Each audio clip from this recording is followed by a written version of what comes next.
പേരിൽ ദുഷിച്ച സാധനങ്ങൾ ഇറക്കുകയാണ്. അവൻ പഠിച്ചിട്ടില്ല. അവന് പറഞ്ഞു കൊടുക്കണം ചെറുപ്പക്കാർ പോയിട്ട്, ഉമർ ഖയ്യാം നീ നിന്റെ ബ്രാൻഡി ഷാപ്പിന് പേരിടാൻ പറ്റിയ മനുഷ്യനല്ല, മഹാനാണ്, ചിന്തകനാണ്. ഉമർ ഖയ്യാം പിന്നെ പറയുകയാണ്, പിന്നെയും ഞാൻ ശ്രദ്ധിച്ചു നോക്കുമ്പോ ഒരു കയ്യിന്റെ എല്ലുകൊണ്ടാണ് ഈ പാത്രം കൊശവൻ അടിക്കുന്നത്. അപ്പൊ ഞാൻ ചോദിച്ചു, കൊശവാ ഈ എല്ല് എവിടുന്നാണ്? അപ്പൊ പറഞ്ഞു, അത് രാജ്യം ഭരിച്ച രാജാവിന്റെ മൃതദേഹത്തിൽ നിന്ന് അത് ദ്രവിച്ചപ്പോൾ എടുത്ത എല്ലാണ്.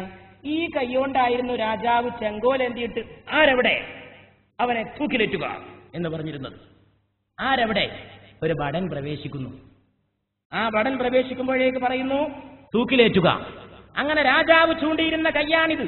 ഈ രണ്ട് സംഭവത്തിലൂടെ മഹാനായ പേർഷ്യൻ മഹാകവി ഉമർ ഖയ്യാം ഒരു വലിയ സത്യം മനുഷ്യനെ പഠിപ്പിച്ചു. സുന്ദരിയുടെ തല മരിച്ചുപോയാൽ സുന്ദരിയുടെ തലയോട്ടിയും ഒരുപോലെ, വേറെ ഏത് തലയോട്ടിയും ഒരുപോലെ.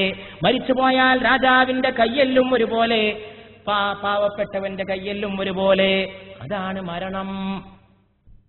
മരിച്ചു പോണവരെ എത്ര വലിയ കാര്യമാണ് എല്ലാരെ പറ്റി. പ്രേം നസീർ മരിച്ചു പോണവരെ ഇവിടെ എല്ലാവരും എന്താ പറഞ്ഞത്? നസീർ മരിച്ചാൽ മലയാളിയുടെ ചോരയിൽ നസീർ ഉണ്ടാവും. ഞാൻ ഈ മരണത്തെ പറ്റി ആലോചിക്കുമ്പോൾ ഓർക്കുന്ന ഒരാളാണ് അദ്ദേഹം.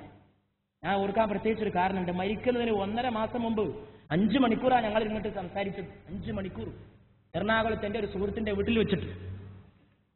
ആരും ഉണ്ടായിരുന്നില്ല, ഞാനും ഈ സുഹൃത്തും അദ്ദേഹവും മാത്രം. 5 മണിക്കൂർ മരിക്കുന്നതിന് കൃത്യം 1.5 മാസം മുമ്പ്. അന്ന് അദ്ദേഹം പറയാത്ത വിഷയങ്ങളില്ല. രസികനായ ഒരു മനുഷ്യൻ, ഒരു ഡീസന്റ് ജെന്റിൽമാൻ.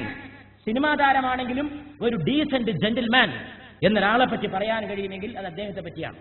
എല്ലാ അർത്ഥത്തിലും സംസ്കാരമുള്ള, പെരുമാറ്റങ്ങളിൽ മര്യാദയുള്ള, സംസാരത്തിൽ ശാലീനതയുള്ള, വ്യക്തിത്വത്തിൽ ഔന്നത്യമുള്ള ഒരു വ്യക്തി. പക്ഷെ ഫീൽഡ് മോശമായിപ്പോയി, സിനിമയായിപ്പോയി. അദ്ദേഹം എന്തൊക്കെയാ സംസാരിച്ചത്? ഹിന്ദുസ്ഥാനി സംഗീതം, ഗസല്, കോഴിക്കോട്ടെ ഇലക്ഷൻ, പാണക്കാട് തങ്ങളുടെ മഹത്വം, പാണക്കാട്ട് അദ്ദേഹം പോയ കഥ, പള്ളി ഉദ്ഘാടനത്തിന് പോയ കഥ, 921 ഞാനായിരുന്നു ആലി മുസ്ലിയാരാകേണ്ടിയിരുന്നത് എന്ന സംഗതി